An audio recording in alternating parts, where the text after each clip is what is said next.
لأجاريهم قلدت ظاهر ما فيهم فبدوت شخصا آخر كي أتفاخر وظننت أنا أني بذلك حزت غنى فوجدت أني خاسر. بسم اللہ الرحمن الرحیم. یہ ہماری کمٹمنٹ ہے مذہبی یہودیوں کے ساتھ کہ ہم یہاں پر جو ہے ٹیمپل بنائیں گے، تھرڈ ٹیمپل، ہیکل سلیمانی کی تیسری مرتبہ تعمیر یہاں ہوگی. لیکن ظاہر بات ہے فلسطینی کیسے مان لیں، مسلمان کیسے مان لیں؟ یہ ہے وہ چیز کہ جس کی وجہ سے وہ سارا معاملہ ناکام ہوا. ویسے مجھے یقین ہے کہ اگر فلسطینی مان بھی لیتے تبھی یہودی جو ہے جس طریقے سے اسحاق ریبیون کو اس نے قتل کر دیا تھا تو یہ اس کو بھی یہود براق کو بھی قتل کر دیتے اور وہ کسی صورت تسلیم نہ کرتے کہ یہ یروشلم جو ہے یہ انڈیوائیڈڈ سٹی نہ رہے بلکہ ڈویژن ہو جائے اس کی اور صرف مغربی حصہ ہمارے پاس رہ جائے اور مشرقی جو ہے عربوں کے پاس کبھی تسلیم نہیں کرتے، مر جائیں گے. اب دیکھیے اس وقت شکل کیا ہے. میرا اندازہ یہ ہے کہ اب جو مذہبی یہودی ہیں ان کے صبر کا پیمانہ لبریز ہو گیا ہے اور اب ایک مڈ وے آدمی اس وقت وہاں پر آ گیا ہے، ٹوپی والا. اگرچہ وہ پریکٹسنگ یہودی اس طرح کا نہیں ہے، داڑھی والا نہیں ہے، زلفوں والا نہیں ہے وہی کوٹ پینٹ والا، لیکن یہ کہ اوپر رکھتا ہے وہ ٹوپی. ایریل شرون اور انتہائی سفاک جس نے کہ فلسطینیوں کے 2 کیمپ ایسے اڑائے تھے جیسے کہ چیونٹیوں کا ہو لشکر اور ان کو پاؤں تلے رون دیا جائے، اس طریقے سے ختم کیا تھا. بہت بڑا قاتل، مرڈرر وہ وزیر اعظم ہے. اور اب جو ہے ان کے صبر کا پیمانہ لبریز ہو گیا ہے. اب ان کا فیصلہ یہ ہے کہ انہیں 3 بڑے بڑے قدم اٹھانے ہیں. نمبر 1 فلسطینیوں کا خاتمہ، ایتھنک کلینزنگ. اگر یہ فلسطینی رہتے ہیں یہاں پر تو اگر 10 ہم ان کے ماریں گے تو 2-3 یہ ہمارے مار دیں گے. تو اسرائیلی کی جان تو بہت قیمتی ہے، یہ تو خیر 1000 بھی مر جائے تو کوئی بات نہیں. یہ تو کیڑے مکوڑے ہیں، جینٹائلز ہیں، گوئمز ہیں، یہودی وہ مر گئے. لہذا ان کا ٹنٹا بکاؤ، اب ان کو ختم کرو.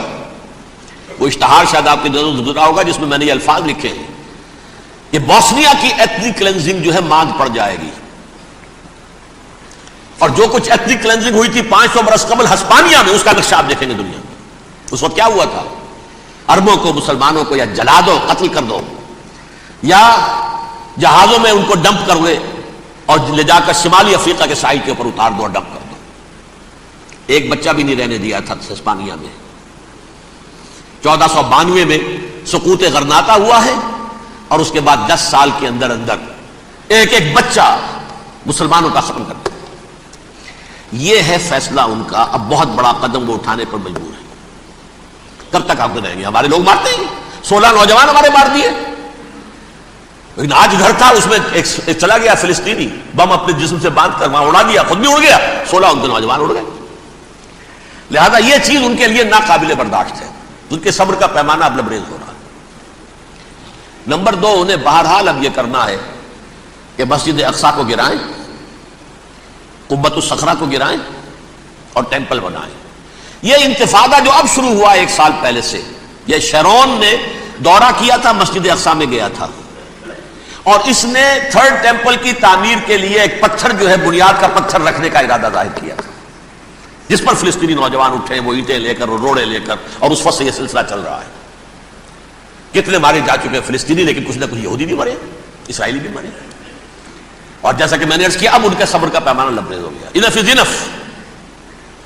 اب ہم اس معاملے کو ایک دفعہ جو ہے فائنلی ختم کر دیں اور اب بنائیں گے. لہذا اب جو ہے کئی ٹن وزن کے وہ جو پتھر تیار ہو کر آگے رکھ دیے گئے ہیں کہ یہاں یہ بنیاد پڑنی ہے، اس کے اندر یہ پتھر لگے. بلکہ ایک لطیفہ بھی مجھے یاد آیا ہے، یہ کوئی 30 سال پرانی بات ہے. اس قبۃ الصخرہ کی مرمت ہوئی تھی تو اس کے اوپر جو یہ سونے کی پتری چڑھی ہوئی ہے، یہ شاہ حسین اردن والے جو ہے، ظاہر بات تھا بھی انہی کے تسلط میں، یہ انہی کی تولیت میں تھا 67 سے پہلے، اس زمانے کی بات میں کر رہا ہوں. تو انہوں نے پتہ نہیں 30 من تھا یا 30 ٹن تھا سونا جو ڈونیٹ کیا تھا اس کے اوپر یہ پتری چڑھانے کے لیے، جو بہت بڑا گنبد نظر آتا ہے پورے کے پورے ماحول کے اوپر چھایا ہوا. اس وقت یہودی اخباروں نے لکھا تھا بہت اچھا ہے، یہ سونا ہمارے کام آئے گا جب ہم اپنا ہیکل تعمیر کریں گے۔ کہاں جائے گا سونا؟ سونا یہی رہے گا نا، جب ہم گرائیں گے ہمیں وہ سونا مل جائے گا۔ اب وہ اس پر آ گئے، مزید دیر نہیں کر سکتے۔ تو آپ نوٹ کیجئے، number 1 ethnic cleansing of Palestinians in Israel. Number 2 demolition of the Aqsa Mosque and the Qubbat al-Sakhra. Number 3 امریکہ کو الٹیمیٹم، تم اب اپنے ٹانگ درمیان میں مت لڑاؤ،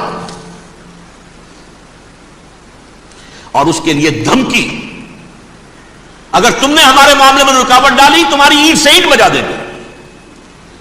نیتن نے یہ کہا تھا میں واشنگٹن میں آگ لگا دوں گا۔